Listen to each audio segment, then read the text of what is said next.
You've been thinking about it. Maybe you've been researching it for months, searching online, typing away, or maybe someone from the office told you that San Antonio is still one of the most affordable big cities left in America, the United States, and you wanted to know if it's true. So you start searching because right now in March 2026, going into April, which is a few days away, there's a lot that's been happening that could change that calculus, that trigonometry. The United States and Israel have launched strikes on Iran. Oil prices have surged, and all of us feel it. Gas is above $3.40 globally, nationally, and some economics are warning that the inflation could snap right back up to 3%, right when people thought everything was cooling down. On top of that, tariffs have been raising the cost of building material across the nation. Builders are slowing down construction. The February job market showed that the United States lost 90,000 positions, so you're thinking, dang. Mortgage rates, which have been slowly going down to close to 6% or below 6%, dropped right back up. So now the question is moving to San Antonio in 2026 a smart move, or is it a big gamble? Today we're going to be giving you the full honest picture. No hype, no doomsday scrolling, just data, expert analysis, and the real answers to that questions. Let's get started. And by the way, hit that button right there. It really helps the channel. The Iran conflict, what it means to you, especially right now. Let's start with a thing no one can avoid right now as they're doom scrolling: the conflict in Iran. On February 28th, 2026, the United States and Israel launched a military strike on Iran. In the days that follow, Iran retaliated in the Gulf attack across Gulf nations and effectively closed the Strait of Hormuz, the narrow waterway that carries roughly 20%, you heard that right, 20% of the world's entire oil supply. The economic consequences were immediate. Barreled crude oil surged around 70% a barrel to over 100 in just days, and analysts on Goldman Sachs and Bank of America are warning that prices could exceed $120 a barrel if the conflict drags on. Gasoline prices jumped 45 cents a gallon just a week after it hit it. National average is hovering 4%, and in Texas, prices are rising fast. So now you're thinking, what the heck does this mean to home buyers, especially if you're looking into San Antonio specifically? Now let's give you 3 reasons. First, high oil and gas prices mean higher transportation costs, which filters through the higher grocery prices, higher construction costs, material costs, and higher overall inflation. Second, the rising inflation could give the Federal Reserve less room to cut interest rates. Darn. In fact, the Federal Reserve could already be holding rates steady before the conflict even began. And as the former Treasury Secretary Yellen noted, that the Iran situation puts the Fed even more on hold. That means mortgage rates are likely staying elevated and rising further. Now, third, if you're moving to San Antonio from another city, your driving and commuting cost matters. And San Antonio is a car-dependent city. You need a car over here to survive. The honest assessment here, if the conflict resolves within the next few weeks, hopefully it does, the economic disruption will likely be temporary. But if it drags on for months, some economics are even warning of stagflation. We don't even want to hear that word.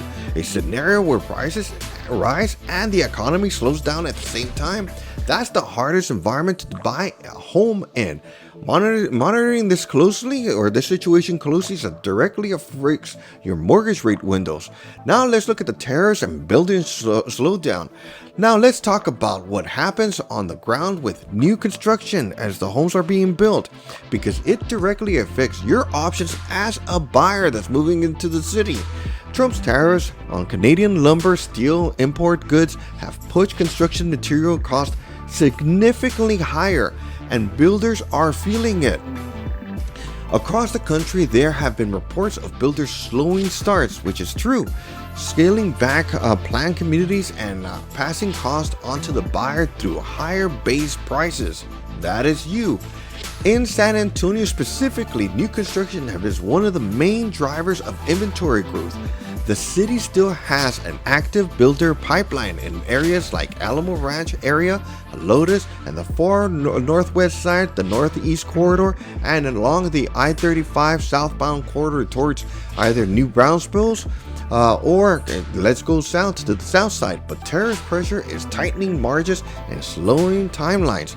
what it means for you as a buyer. If you're shopping for new construction, get firm numbers. Builder incentives are still available, rate buy downs, closing cost assistance, premium lot upgrades or land upgrades, but the era of builders throwing everything to you as a buyer to move inventory may be softening. Lock in when you can and get the contract details in writing. For resale buyers, the Tariffs story is actively and slightly positive. It means resale homes become relatively more competitive versus new construction as builders' costs rise. More inventory, more negotiating leverage, and sellers motivated to work with you. That's the San Antonio market as of right now. Now let's look at the interest rate and inflation rates now. Let's get more specific on the rate environment or the interest rate environment, because this is the number that affects your monthly payment more than anything else out there. Headlines in the heading into the late February 2026, mortgage rates had fallen under 6%, which is great. It's been the first time since 2022, and the threshold for many buyers have been waiting for a long time. The window seems to be shutting as the Iran-driven oil prices have pushed inflation fears and the treasury yields has spiked. Mortgage rates have climbed back above 6% within days. Here's the bigger picture that you need to be aware of. Inflation ran at 2.4% in January, still above the Fed's 2% target. Tariffs have been pushed back as wholesale prices at 3.6% year over year. The Iran conflict threatened to push inflation toward 3% or even higher, and the Fed has been signaling it will not cut rates in this environment. What does that mean particularly to you? Expect mortgage rates to remain in the mid-upper 6% range for the foreseeable future, possibly longer if the Iran conflict persists. The sub 6% window everyone was hoping for 2026 looks even further away than it did a few weeks ago or 3 weeks ago. That said, and this is important, rates in the mid-sixes are not historically extreme. If you find the right home in the right neighborhood at the right price, a rate buy down or seller concessions can meaningfully reduce your effective rate. And San Antonio's housing prices are low enough that math can still work at today's rates in a way simply that Austin and Dallas or even Houston can afford. Now let's look at the San Antonio jobs market. Alright, now let's talk about San Antonio's job market, because this is one of the most important factors in relocation decisions or moving to San Antonio decisions. The good news for you is that San Antonio is holding up better than the national picture. The Metro on December 2025 unemployment rate came in at 3.7%, below the Texas state rate of 3.9% and well below the United States rate of 4.1%. The Metro or San Antonio added 13,000 jobs in the year, a 1.1% growth rate. 5 major industries have shown gains in December, including trade and transportation, financial activities, and manufacturing. The anchor of San Antonio's economies are wide and deep. Joint San Antonio or Joint Base San Antonio is one of the largest military institutions in the world, providing base of employment of 250,000 jobs and dependent, and it is extremely recession-proof. The healthcare sector that's anchored by the U.S. United Health, Methodist Healthcare, Baptist Health, and the South Texas Veterans Healthcare System is one of the city's largest and fastest growing employers. The tourism and hospitality industry around the Riverwalk, the Alamo, Six Flags contribute billions of dollars annually. Toyota San Antonio plant, located at One Lone Star Pass on the south side, directly employs thousands of workers and recently broke ground on a new $531 million real actual facility expected to begin operations in 2026, adding hundreds of more positions and manufacturing base. Toyota also invested $6.5 million in the STEM education partnership with the East Central Independent School District, signaling long-term commitment to this region. Now, the February National Jobs Report, which showed the United States losing 90,000 positions, was a warning sign, but San Antonio's economy has historically been more resilient than the national average during downturns, largely because of our military anchor and our healthcare base. Those sectors did not shed jobs or lose jobs when the private sector does, and that's a real stabilizing advantage for San Antonio. Now let's look at the San Antonio cost of living. The full breakdown. Let's talk about numbers that matter to you, because San Antonio's cost of living is one of the most compelling selling points, and data is generally impressive for the city of 1.5 million people. Overall, San Antonio cost of living is approximately 8 to 9% below the national average. Housing is about 21% cheaper than the U.S. average. Utilities are 15 to 18% lower. Groceries are around 7% below the national average. A meaningful difference if you're trying to feed your family. Transportation costs is about 8% below average, and there's no state income tax in Texas, which is a substantial ongoing savings compared to states like California, New York, Illinois, and even Colorado. For a single person like you, total monthly expenses run approximately $2,280 per month. For a family of 4, exceeds around $5,000 per month, according to Salary.com's 2026 data. Those numbers compare favorably to nearby major metros in the country.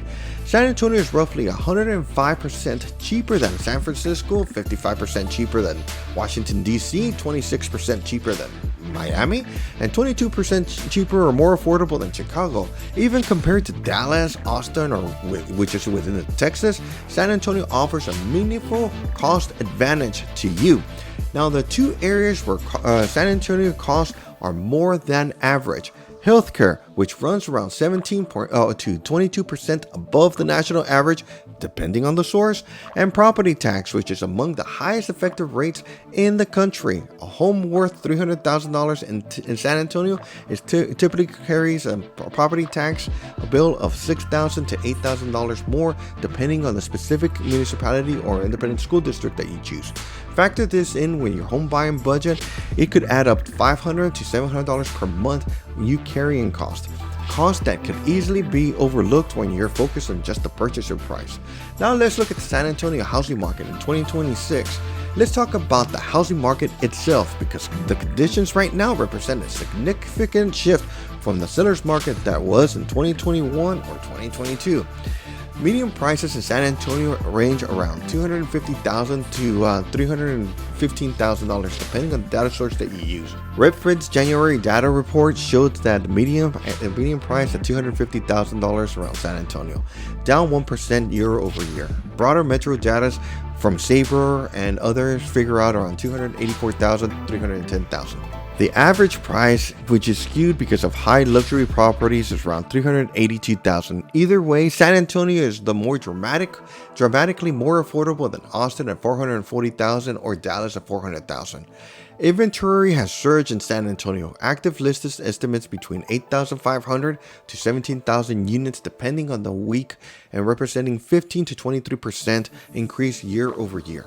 Monthly supply stands at approximately 6.1%, right where the threshold between a balanced market. Homes are sitting on the market around 60 days to 96 days, maybe touching 104 days.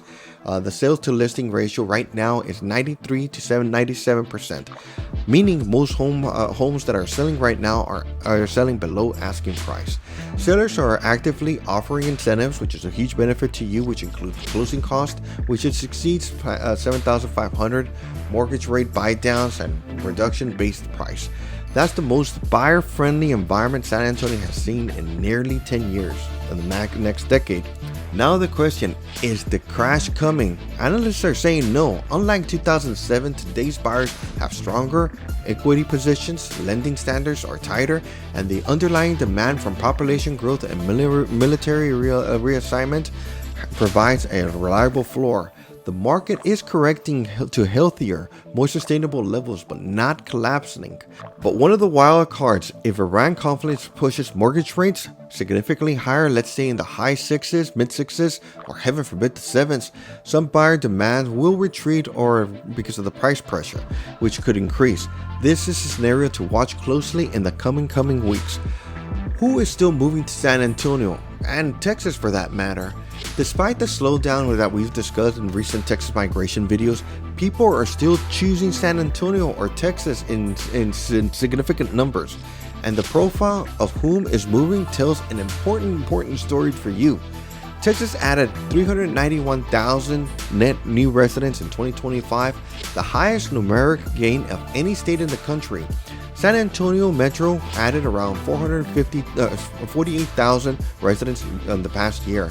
Nationally, California remained the highest source of new Texans, about 14% of all moving, followed by Florida at almost 10% and Colorado at almost 5%. Now, the people that are moving to San Antonio are specifically fall into a few categories. Military families for PCS orders to Joint Base San Antonio, which provides consistent recession-resistant stream of demand. Remote workers and digital nomads seeking a lower cost of living with urban amenities. Families priced out of Austin who still want Texas without the Austin price tag. Retirees drawn by the affordability and the climate and the extensive healthcare network that San Antonio has. And workers in healthcare, manufacturing, and defense sector follow jobs opportunities directly here to San Antonio. One of the most important things, U.S. News ranked San Antonio as the 13th top real estate market to watch for investment prospects. And PwC and Urban Land Institute highlight it as a market with strong long-term fundamentals. When institutional analysts are calling out a mid-sized Texas city for investment attention, it tells you something real about their underlying demand price. Now let's look at the tariffs and the infrastructure that's happening right now.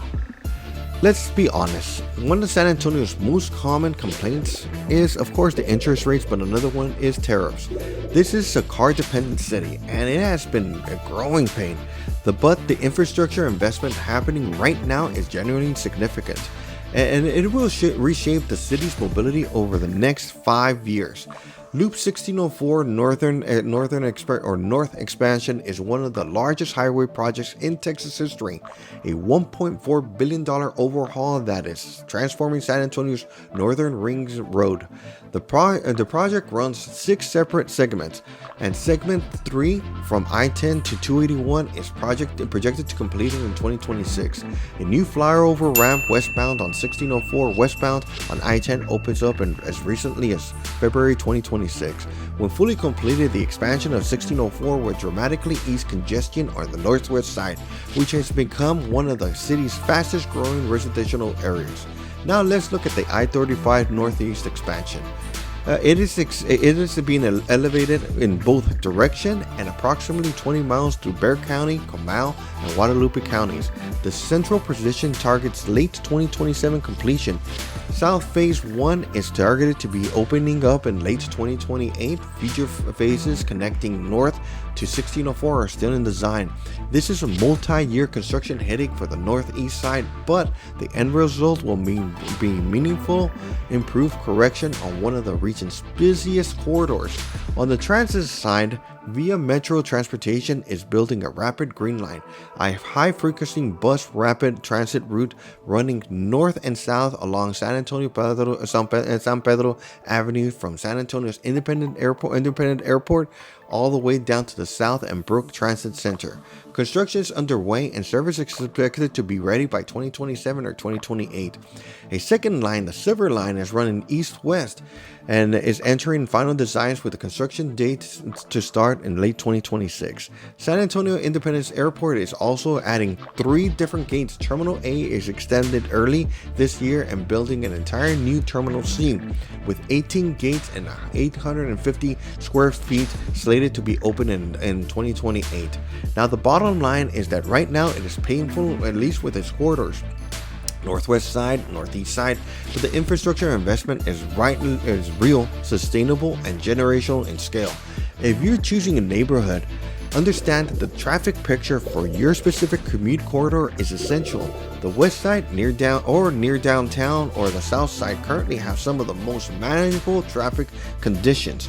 Project Marvel, that's another subject to be able to talk about, is San Antonio's $4 billion transformation. Now, let's talk about Project Marvel, which is we've already mentioned it a few times because it is one of the most significant urban development stories in San Antonio history, and it will directly affect property values, quality of life, and economic growth downtown for the next few decades.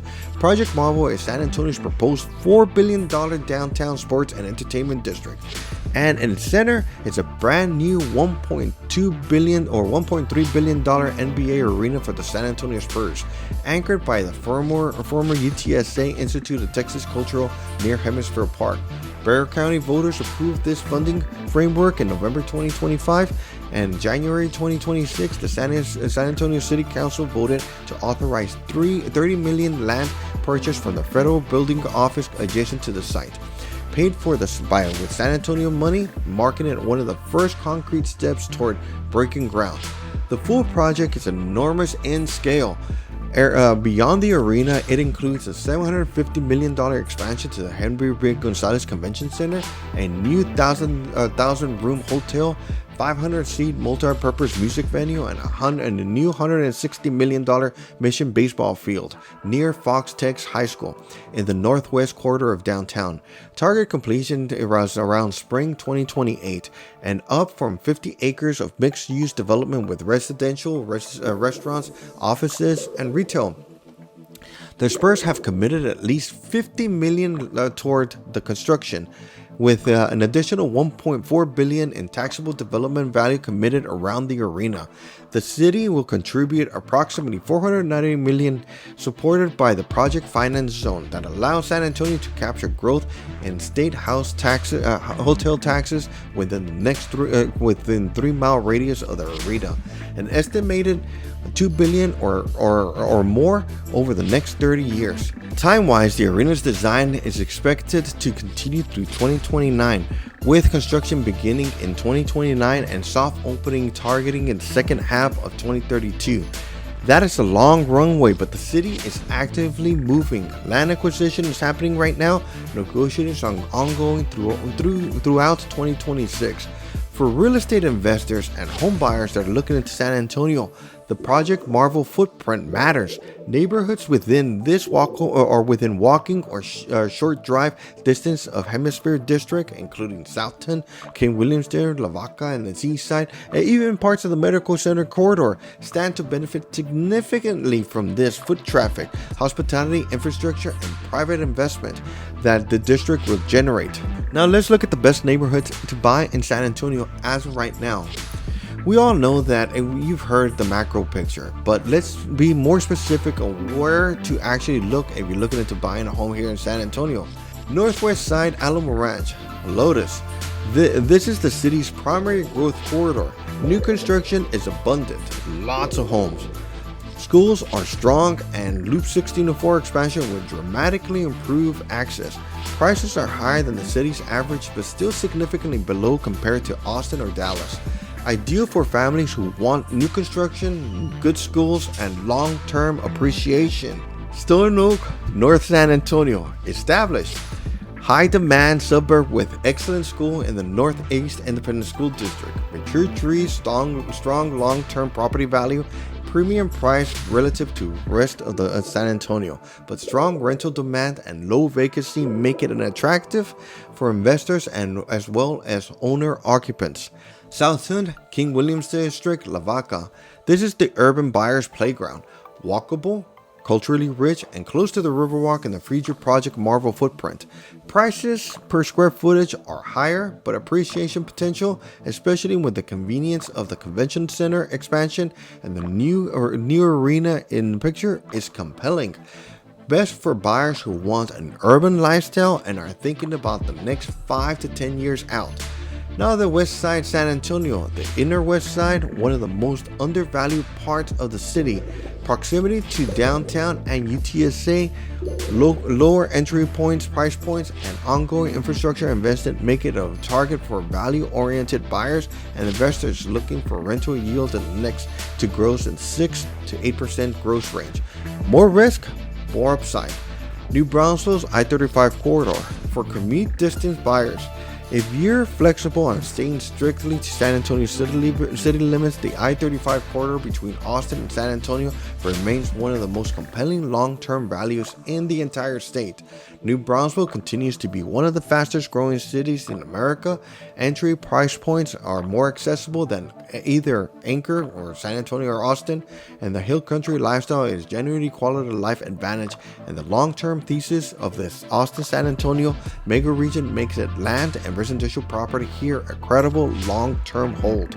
Now the east side, Converse, Universal City, Shirt. This is military adjacent play. Close to Joint Base San Antonio Randolph, consistently strong rental demand from PCS families and some of the most affordable single-family inventory in San Antonio. If you're investing in one stable residence and predictable demand, this quarter deserves some serious attention. So, is moving to San Antonio in 2026 a gamble? Here's the honest answer. Every single major financial decision carries risk. And right now, the risks are very real and very visible. An active military conflict in Iran, oil prices surging like there's no tomorrow, inflation potential reaccelerating, tariffs adding construction costs, mortgage rates staying stubbornly high, and national job market showing signs of cooling. But here in San Antonio, unemployment rates is at 3.7% below the state and national average. San Antonio added 13,000 jobs in 2025. Our housing market has more inventory than it has in years, and sellers are offering concessions that simply did not exist at all 3 years ago. The median price still hovering around $285,000 to $310,000, which in San Antonio of almost the metro of 2.6 million. The cost of living between 8 or 9%, which is also the $4 billion urban transformation actively underway downtown. San Antonio does not have the same exposure on volatile sector that the boom and bust city cycles like Austin does. It does not have the same overextended valuations as Dallas. And it does have military anchors that makes it more resilient than most other major metro cities in the Sun Belt during a downturn. The risk in this market or the San Antonio market are mostly global and macro. Iran, oil, tariffs, the Fed, they are real. They deserve your attention, but they are also the same risk that's facing every other real estate market in America right now. The question is not whether San Antonio is immune. No city is. The question is, given the headwinds, where do you think the best combination of affordability, stability, job base, and long-term growth potential is? For a lot of people, first-time home buyers, military buyers, remote workers, retirees, and long-term investors, the answer to that question is still San Antonio, our hometown. If this video was helpful for you and it made you think about your decisions, hit that subscribe button right there. Subscribe to never miss a new update. Drop your questions below in the comments. I read every single one of them and I try to respond to them as quickly as I can. Let us know if you have any questions, and please don't forget to like, share, and subscribe.